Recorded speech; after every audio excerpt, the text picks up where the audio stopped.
Welcome to Rome. This is The Bittersweet Life with Katy Sewell and Tiffany Parks. Hello, this is The Bittersweet Life. I'm Katy Sewell. I'm Tiffany Parks. Merry Christmas and Happy Holidays to all of you. Thank you so much for being with us in 2024. Hopefully you'll join us again in 2025. Tiffany in Rome, Katy in Seattle, and if you've been listening to a few episodes ago, you heard that we celebrated our 10th year in production of this show this year. And we did kind of a flashback episode, throwback episode, looked at what was the first episode we ever did on this show like, how does it hold up, and how have we changed since then. So you can go back and look at that if you've missed it. But we've decided that it would also be fun, not that we're going to constantly be like reflecting on old episodes, but we thought it would be fun to go back and listen to the very first episode we ever did about the holidays, because it was the third episode we ever made of this show was about the holidays. Now, I've edited this episode a little bit to take out some of the Halloween stuff because, hey, let's face it, many of us are celebrating Christmas this week, so we don't really want to be thinking about Halloween, do we? So I took the Halloween stuff out. And so we're going to listen back to how we talked about what it was like to celebrate Christmas in Italy and as a newly formed expat. And then after this little listen back, we're going to come back and reflect on some of the things that we said in this episode. So enjoy! Hello, I'm Katy Sewell. I'm Tiffany Parks. Back with you again in Rome. I am here for a limited period of time, staying for about a year. And Tiffany, how long have you been here? Almost 10 years. Almost 10 years. So we're getting together to talk about what it's like to live abroad for a short time and a long time. And I don't know if you can hear that, but they're setting up the pizza tables outside my window. That's something I don't usually hear back at home. Are you used to sounds like that? People scraping tables in and out? And I think I've gotten completely used to it because I remember the apartment where I live now. I feel like I used to be kept awake until very late when they would move the tables inside at the end of the night, but I don't hear it anymore. Yeah, it's a very loud city, this city. And this is the first time that I will have celebrated all three major American holidays, Halloween, Thanksgiving, and Christmas in a foreign country. So there you go. Very, very big deal. Mm-hmm. It would be a bigger deal if people in Rome actually celebrated more than one of those holidays. Well, no, they're starting to celebrate Halloween. They are starting. I've seen it in the past 10 years. Many more people celebrate Halloween than they used to. But Thanksgiving, no, they know what it is, but obviously it's an American holiday. Well, and then of course there's Christmas, the big holiday. What do you like about the way Italians celebrate Christmas? My favorite thing is that they don't start celebrating Christmas in October as they do in America. So you actually get just enough of the holiday flavor to be enjoyable.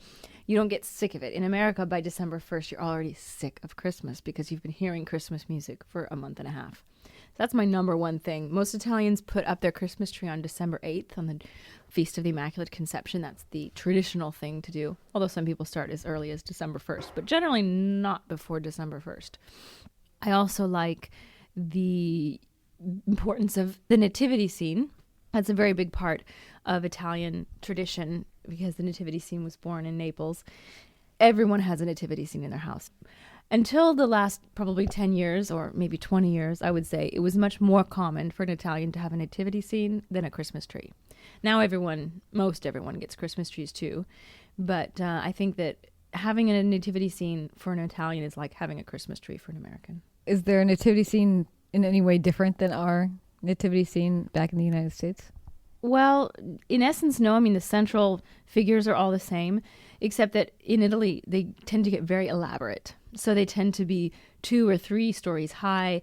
They're more like Christmas villages, almost, than just a simple stall or stable. It's a diorama culture. Exactly. I kind of actually dislike the way that they're little anachronistic figures there, dressed in Renaissance or 1600s costumes, which I don't quite get into. I want my nativity figures to look like they're living in the time of Christ. But other than that, they're pretty much the same. So what do you have in yours? Okay, let's see. Mary, Joseph, baby Jesus, the 3 wise men, a shepherd, a peasant girl, a drummer boy, an angel. And of course, don't ever forget the ox and the donkey. They cannot be missed. Just the other day, I asked you what it was about the ox and the donkey, because in Piazza Navona, there's a big Christmas festival, and in every booth around the square, you can buy little nativity figures. And if you just want your standard scene, where you just want to pay the cheapest amount possible and get your 5 figures, the figures you get are Mary, Joseph, the baby, and a donkey, and a ox. Mm-hmm. Where you would think maybe you would get a shepherd or an angel or something like that. So I asked you, what's with the donkey and the ox? Well, the donkey and the ox keep Jesus warm. In the Middle Ages, or even more recently, in the 1800s, people who were living in very rural situations on farms and things like that, if they had animals living right outside their home, particularly ox and that kind of thing, cows, they would bring them inside during the winter, as long as it was just 1 or 2. They would bring them inside the home in the winter, not only so that the animal would stay warm, but because they would warm the house up. Their body heat would keep the house warm. That's all I can think of. And I love how your husband makes them sit very close to the baby Jesus. He moved them. I had set up the nativity scene, and I kind of put the animals in the background. And he said, no, they have to be right. At first, he put them in front of Joseph and Mary. And I said, wait a second. Put them behind Joseph and Mary, but still close. That's okay. Well, it's interesting because of the friends I've made here, the majority of them are from America, and most of them are here very temporarily. And we've been talking with them and found that in the lead up to the Christmas season, one of the things that they kept saying over and over and over again was, I'm just not in the mood yet. I'm just not in the mood yet. There was something missing about the way Italians did Christmas that was leaving a hole with the way that the Americans felt about the holiday. True for me and for Derek, my husband. Part of the problem, I think, for us, the Christmas trees here were ridiculously expensive. A tree smaller than the Charlie Brown Christmas tree, smaller, was 10 euros. 10 euros. And I just couldn't bring myself to do it. What, from your experience, do you think is missing for Americans when it comes to Christmas here? I think perhaps the excessive commercialism. I know that Italy is a commercial place too. People here love their fashion and they love their cars. I'm not saying they're not materialistic people as well. But I don't think it's at the same level as America. You walk into an American shopping mall and you are inundated. It's like pure Christmas cheer being pumped into your veins. There are giant Christmas ornaments hanging from the ceiling everywhere. Bing Crosby is singing from every corner. These amazingly beautiful, wonderful songs that just make you feel like you want to spend all your money on the people that you love. That's the genius of American marketing. They can make you believe that you want things that you don't need, that you need things that you don't need. I've experienced this whenever I go to the States, especially if I'm in a place like Southern California where my sister lives. I walk down the street and I look in those shop windows and I literally think to myself for a moment before I stop myself, I need that. I need that. I really need that because of the way it's presented to me. In Italy, they don't know how to market. You have to go out and look for stuff if you want to buy it. It doesn't just sort of happen upon you the way it does in the States. And I think that whole sort of going shopping and having, all that kind of excitement when you're thinking about the person and when they're going to open your present. And I mean, I'm not saying that that's bad, but it is lacking here to that extent. I mean, people still do buy Christmas presents, but I've noticed the average Italian family, I mean, at least from what I've seen with my husband's family, they buy their children one present each, even the small children. If the child still believes in Santa Claus, they usually get one present from Santa Claus. And there's no stockings either. That's the best part. I know. I mean, actually, maybe other families have stockings. I don't know. But my husband's family don't use stockings. But the point is you get a very small number of Christmas presents, which is actually probably a smarter way to go about it, as opposed to buying stuff that people are never going to use or just return. But I think that sort of giddy feeling of being in a shopping mall and going all out and hearing Bing Crosby, and that is, I think, what is missing. Yeah, that was what we were suspecting, was that it was the commercialism. And then we thought, well, what kind of a commentary is that? I know. That it's the commercialism of the holiday that's making it so that you're not in the right spirit. That's a pretty sad statement, and hopefully that's not entirely true. No, I'm sure it isn't. But I think maybe it just comes a little bit later. It comes maybe right before Christmas time, which is really, when it should be. I mean, if you think about it, at least from a liturgical point of view, the lead up to Christmas, the Advent period, is supposed to be very reflective. And the idea wasn't to go to any parties pre-Christmas. You would only party after Christmas, and the 12 days of Christmas start on Christmas, and they lead to Epiphany. So that was when the partying was happening. And the lead up was actually the sort of sober, reflective spirit. Mm-hmm. So maybe you're actually doing it right. Well, that's a good point. But I think it's other things that are missing too. You can reflect on this also. It's the little tiny things that are missing that you traditionally do every year, whether it's be with your family or in the same city you've lived in for a period of time. For me, one of my big things is that I really like to go out late at night and walk around neighborhoods that are particularly decorated with Christmas lights. And they do decorate the trees here, but because everybody's home is away from the street or up above the street, it's not the same where you're seeing one family has the giant nativity scene in the front yard. The next family is Santa all over the house, But I used to like to do those long walks and then watch it build over the month, where it starts with just a few houses, and then as it gets closer, there's more and more and more. And I would go out every single night.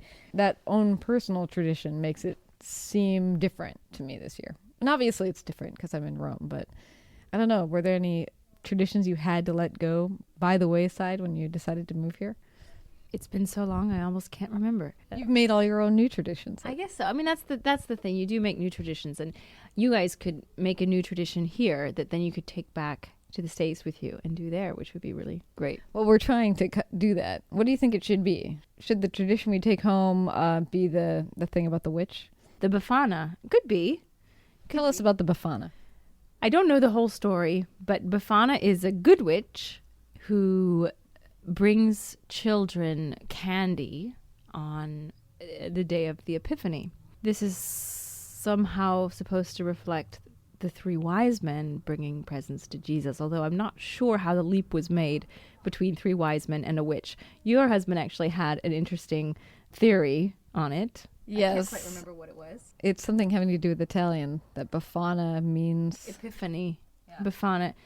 Could be. No, but he said something else about how when the three wise men went looking for Jesus, they asked her to come, and she said no. I can't remember why. She said that she didn't want to come. They came and stopped for directions, and they said, well, would you like to come along with us? And she had no interest in doing that. And then somewhere along the line, she starts to feel regretful that she didn't go. I think there's a flash of light in the night that sort of announces that this is something incredible. And she thinks, well, I should have gone. And so she gathers up these toys from her child who has died, I guess, that's in her house, and decides she's going to go try to find the Christ child. But no matter how hard she looks, she can't find him. And so instead she passes out gifts to children along the way of the gifts she's trying to give to the Christ child. That's actually quite a pretty story. I like it. Is it? I like it. So you could take that tradition back. But what would we do with that tradition? Does anybody actually dress up as her? Should I run around the neighborhood cackling and passing out gifts to children on Epiphany? No, but you could get stockings, and because I don't know if this is the original tradition or if this is how it's morphed. I said a moment ago that they don't use stockings, but it was actually not quite true. The truth is they use stockings, but they use them on Epiphany, and it's Befana who brings the stuff, and it's only candy. It's candy if you're good. If you're bad, it's coal. And I've gotten coal before. From who? From an old roommate. Real coal? Like the burning kind of coal? No, it was actually sugar painted black to look like coal. But the message came through. That's great. That's great. So you had to build these traditions over time. What's a tradition that you and your husband have that you particularly like? I really like that we always have our nativity scene, because a couple of years we haven't always had Christmas trees. 2 years ago we didn't have one, but we always have our nativity scene. We get that out every year. So I think that's a great tradition. And I really like the food traditions in Italy. For example, on Christmas Eve, you eat a meal with 7 different types of fish. That's the tradition anyway. My mother-in-law is a very good cook, so she generally goes all out. And we have cod and shrimp and fried sardines and pasta with clams, all sorts of different types of fish. And it's a great meal. Do you have any idea why? Why fish on Christmas Eve? I could be way off. This is a guess. With the idea of not eating meat I mean, I know it's a Good Friday thing and a Friday thing in general, but the only thing I could think of was it was sort of maybe a remembrance of that in some way. Mm-hmm. It's the only thing that would make sense to me. What does your mother think about the fact that you're never home for Christmas anymore? Let me ask this first before we get to your mother. Have you gone back since you moved here 10 years ago for Christmas? Yes, I have. I have gone back twice, I think. So what does she think about the fact that she doesn't get to spend Christmas with you, or that you don't get to spend Christmas with your niece and nephew? Well, as far as not being with her, I think she's used to it by now. It's been almost 10 years. And in fact, she loves it. Yeah, it is no presents. Great. No, I think she's used to it. I think obviously she misses me. I miss my family as a whole. I don't miss necessarily one person over another, but I have a very large family. It's a divided family, but I have a lot of sisters and stepbrothers and stepsisters and many, many nieces and nephews. I miss the whole family atmosphere of being together, a whole bunch of people, a whole bunch of little kids running around, amazing food, the music, the fireplace. I do miss that. I can't deny it. I really would like to take my husband back for Christmas. He's never come, so eventually we will do that, but it's difficult to organize. Yeah, that's another thing. There is no we have no fireplace. We have no chestnuts roasting on an open fire, although you can buy chestnuts in the street here. Yeah, I never ate a single chestnut, roasted or not, in the United States. And since I've been here, I have them every Christmas. Yeah, that's so true. I've tried making them too. There is your new Christmas tradition. There is one of many new Christmas traditions. So from now on, when you're back in the States, you will roast chestnuts on Christmas, at least in a pan. Do you remember that in the first year, was it the same that we're going through, that it's a challenge to not think of all the things that are missing, or to try to infuse what other American Christmas film can we watch tonight, where you're trying to pull all those traditions into a place that doesn't have them? It's kind of a question. I definitely did go through that, and I think my first Christmas here was exceptionally difficult because I was single as well. So I was not only living in a foreign country, I'd been here the same amount of time that you've been here now, about 3 months, and I was completely single, and I knew almost no one. I had a really hard time meeting people when I first moved here. So I had a couple of friends, and luckily they were also expats and didn't have family in town. So I got this sort of sympathy invite. And I ended up spending Christmas Eve with people that I did not know hardly at all. I think you just, in those situations, you just kind of, instead of dwelling on, oh, it's Christmas, what is everybody doing back home? You think, okay, this is a day like any other. I'm doing something. It's not going to be the best Christmas of my life, but I'm gonna enjoy it for what it is. And next Christmas will be better. When you think back of the best Christmases in your life, have you had one of them in Italy? Yes, the very best Christmas. I had to think about that for a second. But the very best Christmas I had was in Italy. It was the day my husband proposed to me. Oh, he proposed on Christmas. Yes. I didn't remember that. Yeah, Bad friend. No, I probably never told you. Well, we actually, as coincidentally, told each other we loved each other for the first time on Christmas. Not the same one. But so Christmas was already special for us for that reason, which might be why he chose to ask me on Christmas. So I think it is pretty difficult to top that, even though it was a very simple proposal. I mean, it was not an American style like jumbo jet or, jumbo screen or jumbo anything, really. I think that might be a stereotype, but yeah, okay. Perhaps. But it was nevertheless very wonderful, obviously. So I guess that's got to be the best Christmas. Tell us what he did.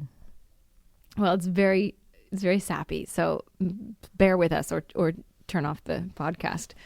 Claudio, my husband, we went together to Mass on Christmas Day in the afternoon to the church where he had always gone as a boy, the church where he had been an altar boy and where he had had his first communion and all of that.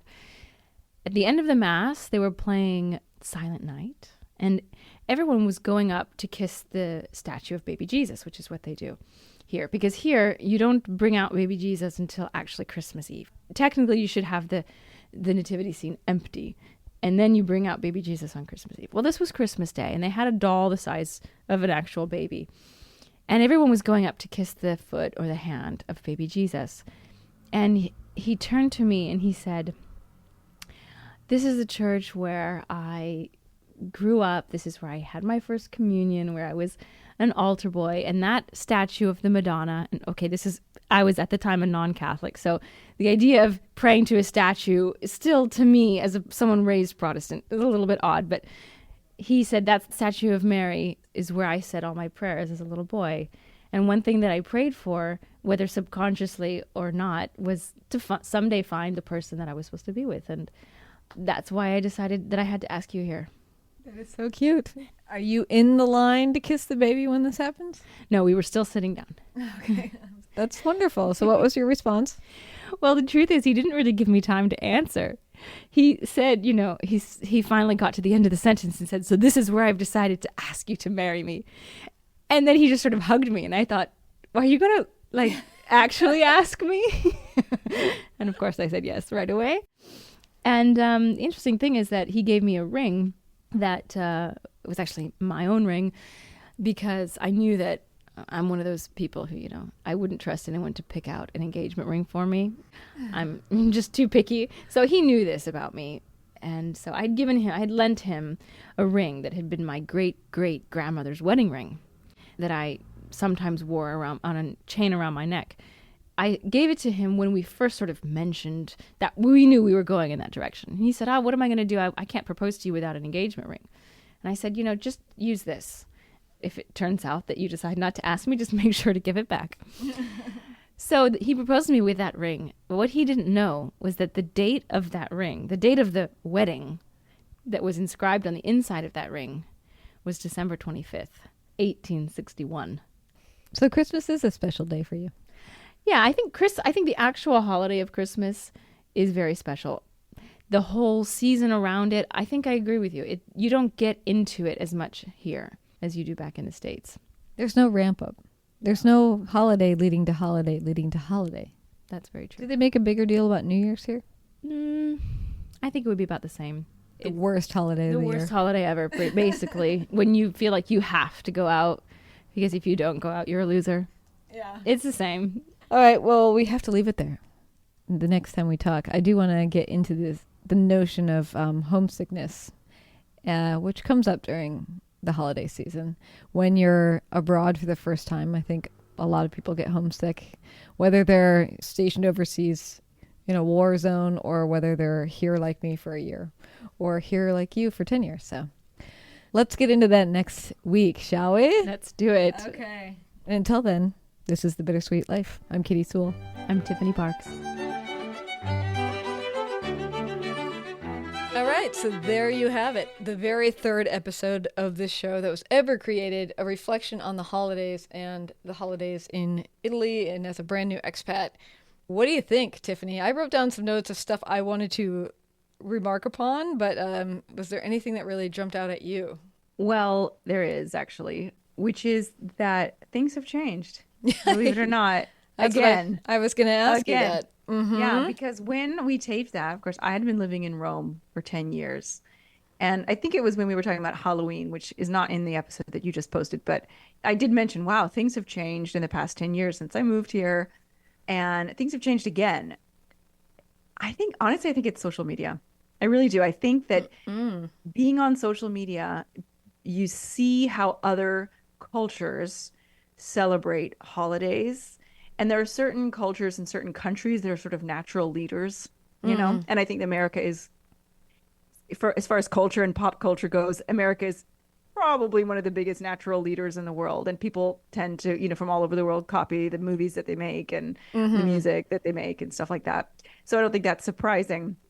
But I really think that's what it is. I think that people are on social media so much, and they're seeing that people are setting up their tree in the United States around Thanksgiving time.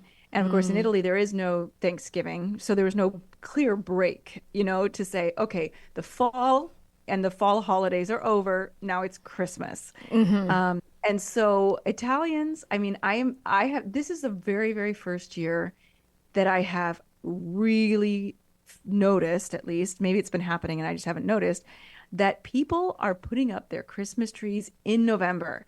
And just 10 years ago, that was unheard of. It was December 8th. And just 10 years ago, so many people didn't even have a Christmas tree.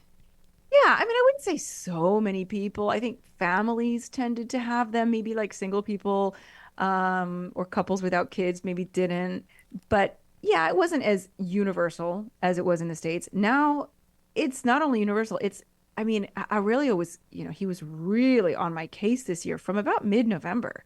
When are we putting up the tree? Or actually, to be honest, it was like as soon as Halloween was over, as soon as it was November. Is it Christmas yet? Is it Christmas? I said, no, Christmas season. The Christmas season starts in a month. It's like, no, but we gotta, and he starts to see the lights going up on shops, and an occasional balcony. Can we put up the tree? Can we put up the tree? I was like, no, we're waiting until December. And I wasn't going to make the poor child wait until December 8th. And even I like to have the tree up from the beginning of the month. Sure. So I said, it happened to be that December 1st was a Sunday, which is perfect. It's the only day that we really have time to do it. I said, it takes forever. And so I said, okay, we're going to do December 1st. No, my friend so-and-so has his tree up. My friend so-and-so has his tree up. Why can't we have our tree up? And I was like, who are all these Italian kids who have their tree up on November 20th? Yeah. This is ridiculous. And I think I came to the conclusion that that's what it is. It's people on social media seeing that American families have their tree up already. And so they are following suit. Interesting. Katy popping in real quick. The holidays are about giving to those you love. And if you love this show, I have a request for you. A Christmas/holiday request. With the turn of the year, the Bittersweet Life always gets walloped with the biggest bills of the year. The annual bills. We're talking hundreds and hundreds and hundreds of dollars of things that come due annually. We would love your help tackling these bills as we enter 2025. If you love this show and you want to give us a Christmas present, please join us on Patreon at patreon.com/thebittersweetlifepodcast, or give us a one-time donation through PayPal. You can find links in our show notes. You can also find it at thebittersweetlife.net. And one thing that we really, really, really need in the new year is a traveling microphone.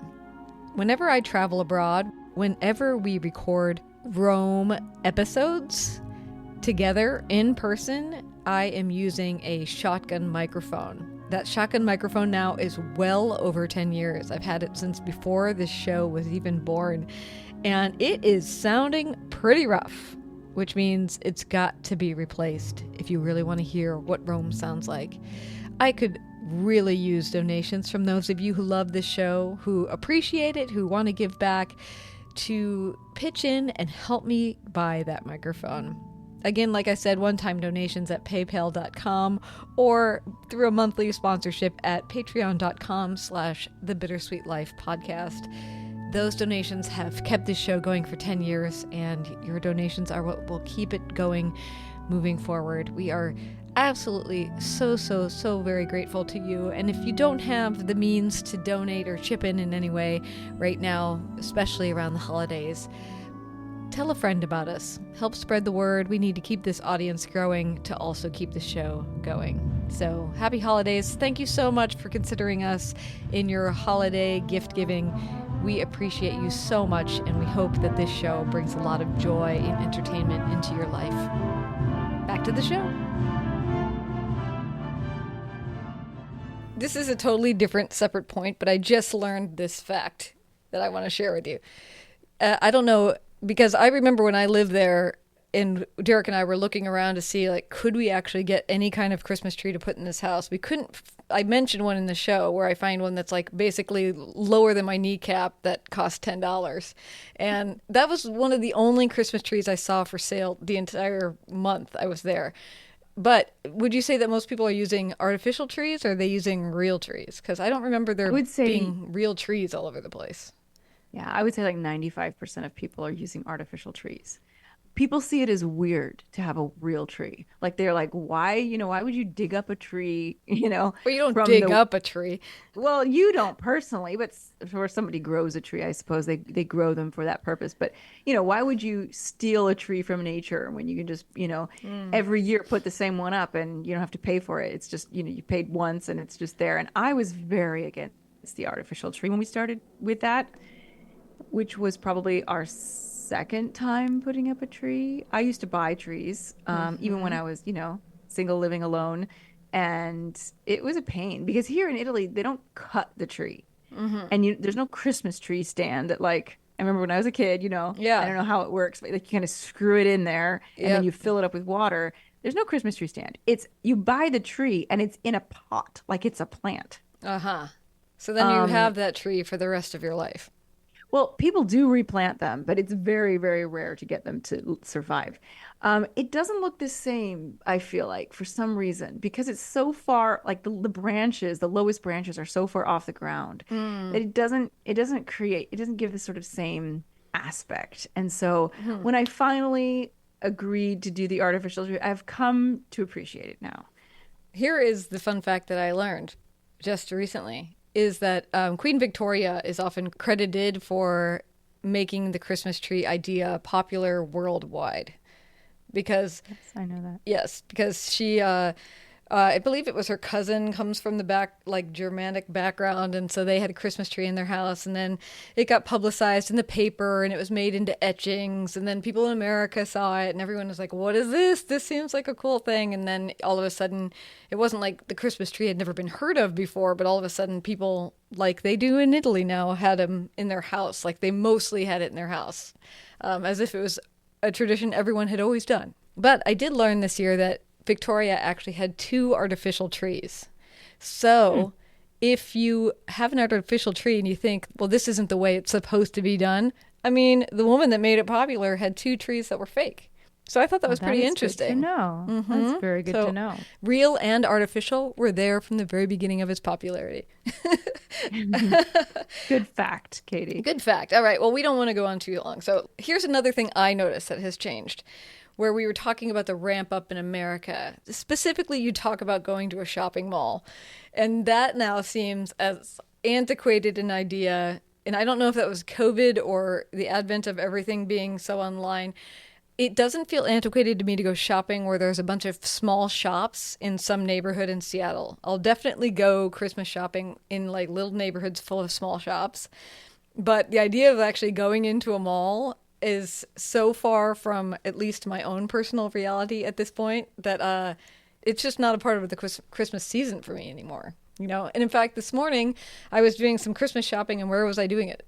Online, of course, right? Because I'm like in the midst of working, and then I'm like, oh yeah, I wanted to order that thing before it's too late, Then you're like online looking for the best ones, reading the reviews, all that stuff. And I mean, so I think that actually really has changed also in that period of time. Do you think that that's a pretty universal thing in the States? Like, do you think if you go to a shopping mall around Christmas time, it's going to be way less crowded than it would have been 10 years ago I think so. at the same time? Yeah, I mean, it probably depends on how big your city or town is, or even if it has a mall. I mean, Seattle had at one point tons of malls in Seattle proper. I think all but one have closed.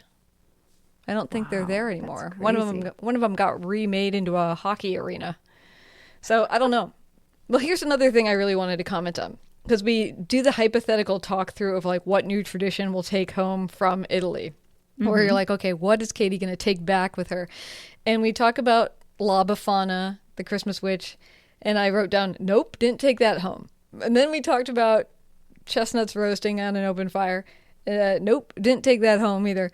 I also made a note here to ask you if you ever have taken Claudio home for Christmas, but don't answer that yet because you say, oh yeah, I'm going to take him home to the States for Christmas one year. All right, don't answer yet though. I was going to say though, the lasting thing is the idea of the cow and the donkey and where they are in the Presepe, in the manger scene. It's an ox. The ox. Sorry. In America, I still think of it as a cow, but okay. The ox and the donkey and their position in the manger scene has been the one thing that we have changed. Isn't that funny? And what's really funny is we do have an Italian style manger scene now where it's like a little town, like a little Italian town. And we have the more traditional ones that you see. And we do the same Italian thing, like baby Jesus isn't there, the shepherds aren't showing up, nobody's showing up until their place in the story happens.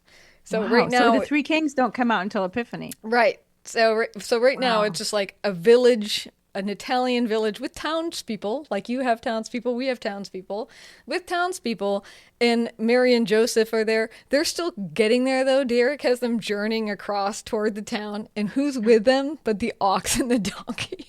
Oh, I love it. And he's having them move every day toward the town. They're almost there now because, here we are. We're at Christmas.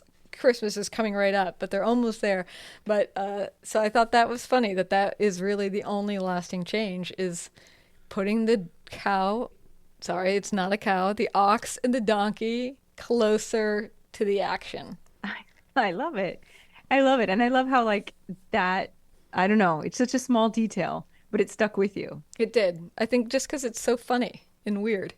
Like the one thing when listening back to that episode, the one thing I distinctly remembered from when we recorded it all these years later was the moment when Claudio puts them in front of in front of the royal holy family. in front of the Holy Family. I almost called them the royal family. In front of the Holy Family. And I thought that detail, and you were like, okay, come on, honey.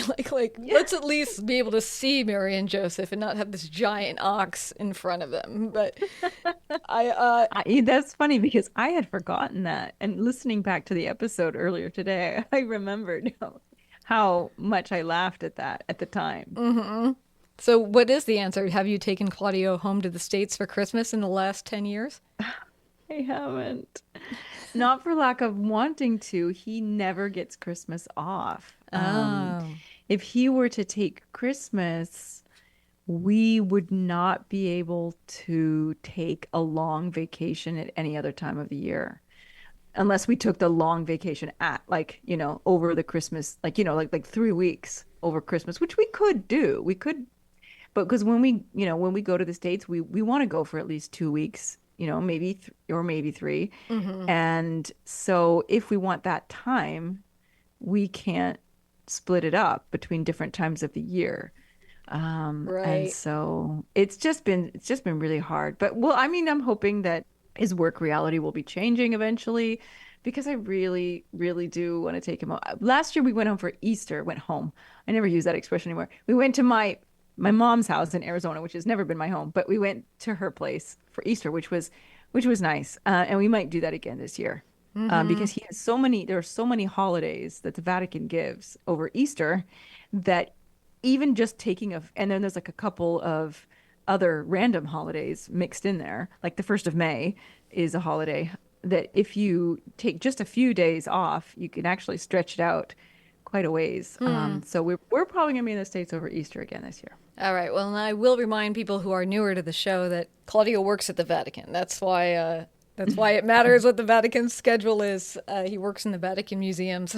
Okay.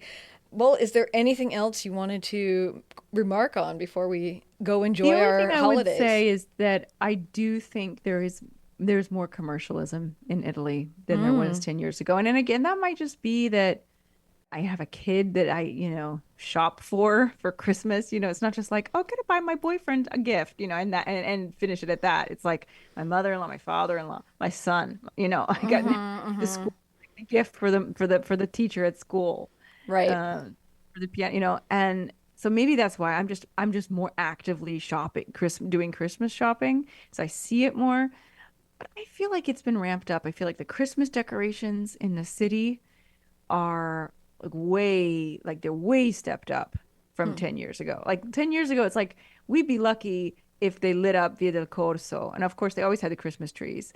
But now it's the big shops, the big expensive shops are now like shelling out tons of money and putting up lots of fancy decorations. And the Christmas tree in St. Peter's for like 2 years in a row is incredible. They have a light show on the tree. It's very cool. I'll try to post a video of it. Okay. Yeah. But Yeah. yeah. So Interesting. who knows? Yeah. I do feel like there's more of a buildup than there used to be. Yeah. Do you enjoy that as a person from the United States? I do like the buildup. Yeah, of course. I mean, it's And it's fun. fun. It's fun. It's fun. You have to get into the spirit and Yeah. And the Liz, only thing is there is nothing going on in terms of performances. My mom is in town right now over Christmas, And I so wanted to take her and my stepfather to a concert. I wanted that to be our present to them because they do not want material gifts, Right. which is understandable. There was nothing. The Santa Cecilia Orchestra, which is like the best orchestra in town, they're like on a tour, right, over Christmas. The other sort of second tier major orchestra, they're not doing anything. The only things going on that I could find besides one random Christmas concert that was like on the 14th before she arrived was the Gospel Festival, which they do every year, but almost all the tickets are sold out. Like they were sold out like weeks and weeks in advance. And the Nutcracker, which I love, same deal, almost no seats available. And I just thought, how in the world, in a major world capital, can there be so few things going on, performances going on at Christmas time? I feel like Christmas is a time that you go to a show, right? It doesn't even have to be a Christmas show. Like it has to, even just going to like a church and hearing live music in a church, there's nothing. Wow. So frustrating. Interesting. So frustrating. And here in Seattle, we're bursting at the seams with Christmas stuff. Derek and I have been to so many performances. We almost have regular seats in certain theaters. It's been ridiculous. I'm talking like for the month of December, he and I have probably seen 2 things a week. Isn't that nuts? So nice. Yeah. That's very nice. And that's like not even scratching the tip of the iceberg of everything that would be available. If you wanted to see everything that was about Christmas or the holidays in the city, it would be impossible. I don't think you could see everything. Well, I'm jealous because there's nothing going on in Rome right now. Well, come on over next year. As far as live performances. Yeah, maybe. We'll see. All right. Well, we should leave it there. We did end that episode with a preview of us talking about that we were going to be addressing the idea of homesickness. If that intrigued you, go back and find that episode. It's episode number 4 of this show. That would be 004. Which is unbelievable. But yeah, as far as I know, it probably holds up. And I do want to mention that we're going to try something in the new year, and we want to hear from you and to see if you like it. We're going to start releasing an episode every Friday that is a throwback episode, basically an episode from some time in the past. We're going to just throw an old episode up there because, I think you agree that a lot of these shows and the topics really hold up, and some of them we've never addressed again. So we're going to kind of revisit some of those great conversations and some of those great guests from all those years ago.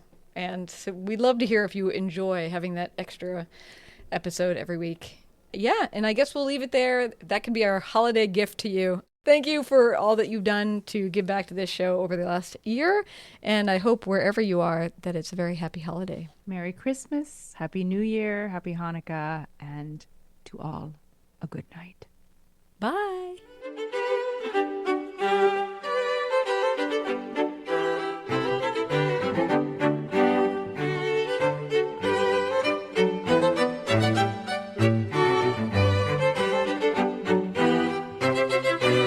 Hey everyone, it's Katy in Rome.